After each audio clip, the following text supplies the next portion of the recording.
Hallelujah, Hallelujah.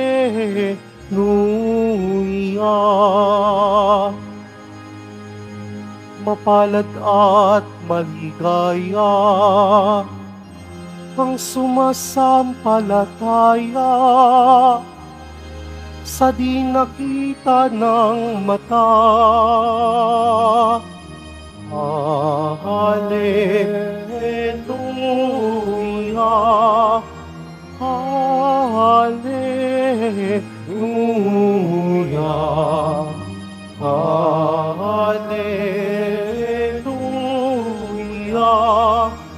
Hallelujah.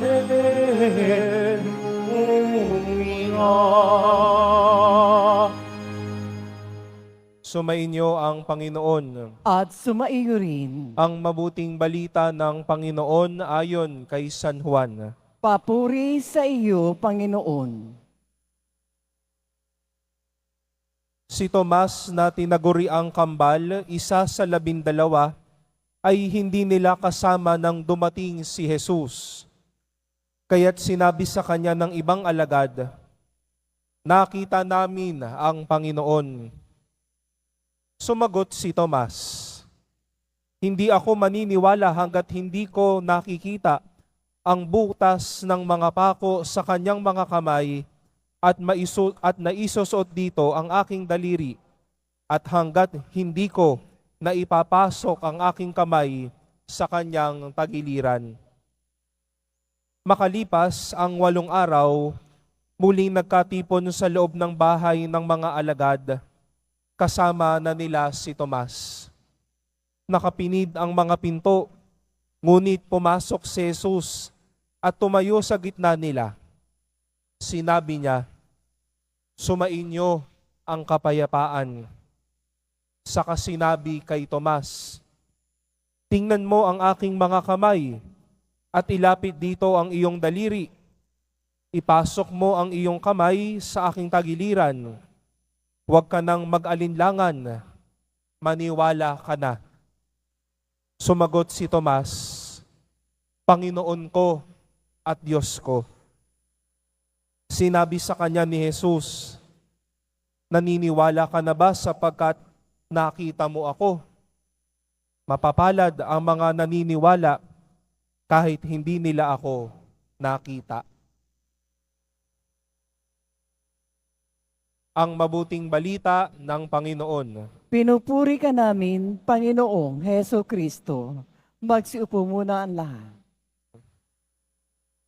Isang mapagpalang hapon po sa inyong lahat, mga minamahal kong kapatid. Ngayon po ay ipinagdiriwang po natin ang kapistahan ng isa sa mga alagad ng ating Panginoon na si Santo Tomas. Alam niyo po, siya po ay kilala bilang patron ng mga hukom, judges at ng mga arkitekto. At bilang isang alagad, ginugol ni Santo Tomas ang kanyang pagiging misyonero sa lugar ng India. Kaya po siguro sa India, sa oras na ito ay mayroong malaking pagdiriwang gawa ni Santo Tomas. Ngunit mula po sa mga pagbasa, lalo't higit po sa mabuting balita na ating pong napakinggan sa araw na ito, nais ko pong imbitahan kayo na tawagin din si Santo Tomas, hindi lang ng mga arkitekto o nag-aaral ng architecture dito, hindi lang sa mga may mga goal or mga gampanin sa mga batas o sa pagiging hukom. Inaanyayahan ko po kayong tawagin din natin si Santo Tomas bilang patron ng mga taong napag-iwanan o ng mga taong may nawalang pagkakataon o mga nasayang na pagkakataon. Marahil po madami po sa atin dito na nasa Quiapo ay lubos ang kalungkutan dahil napag-iwanan, dahil may nasayang na pagkakataon o kaya may nawalang pagkakataon sa ating buhay. Kung bibigyan po natin ng balangkas ang ating mabuting balita, nangyari po ito ng halos 2 linggo. Sa unang linggo, nagpakita si Jesus sa kanyang mga alagad at narinig po nating wala si Tomas sa kanilang piling. At narinig po natin matapos ang 8 araw, nagpakita muli si Jesus sa kanila, ngayon kasama na si Tomas. Siguro, maliban sa kagustuhan ni Jesus na palagi ang magpakita sa mga taong malapit sa Kanya nung siya ay muling nabuhay, minarapat niyang magpakita muli sa pangalawang pagkakataon sa iisang kwarto na naroroon si Tomas. Dahil ayaw niyang mawala ng pagkakataon si Santo Tomas na makita muli siyang buhay, nang makita muli siya at manalig si Santo Tomas. Marahil para sa mga alagad, buenas ito. Nakita mo na noong nakaraang linggo, nakita mo pa ulit ngayon. Pero para kay Jesus at para kay Santo Tomas, nakita ni Jesus, may nawalang pagkakataon kay Tomas.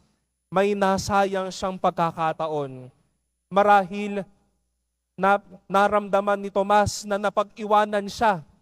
Yung mga alagad nakita si Jesus, siya hindi.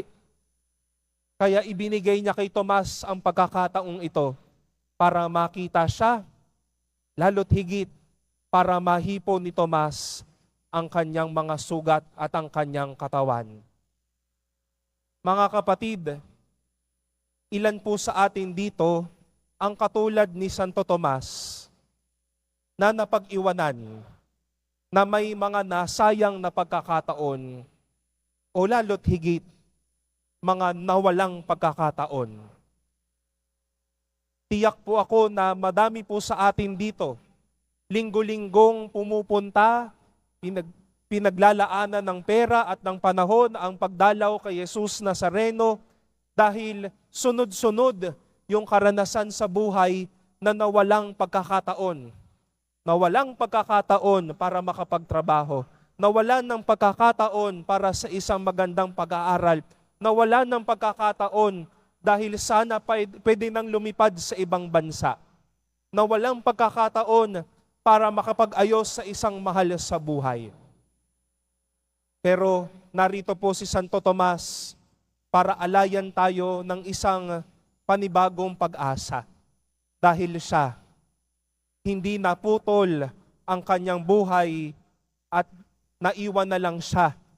Siya ay nasayangan na lamang at nawalan na lamang ng pagkakataon. Kundi binigyan siya ng pagkakataon para makita si Jesus, para maniwala muli at para magkaroon ng buhay. Marahil nasabi po ninyo, naku po, Father, nawalan po ko ng pagkakataon magsimba noong nakaraang Biyernes sa Quiapo. Huwag po kayong mag-alala. May susunod pang mga Biyernes. Panginoon, Father, nawalan po ko ng pagkakataon para kausapin ang aking magulang dahil kinakailangan ko po ang kanilang tulong. Hindi natatapos sa pagkawala ng pagkakataon dahil may pagkakataon pang naghihintay sa atin. Mga minamahal na kapatid, narito po si Santo Tomas para tulungan tayo sa panibagong grasya na ito ng ating buhay. Nawalan man siya ng pagkakataon, nasira man o nasayang man ang pagkakataon na ito. Pero ayaw ni Jesus na ang kanyang minamahal na alagad nawawalan ng pagkakataon o nasasayangan ng pagkakataon. Bibigyan niya ng panibagong pagkakataon. Bibigyan niya ng muli ng panibagong pag-asa.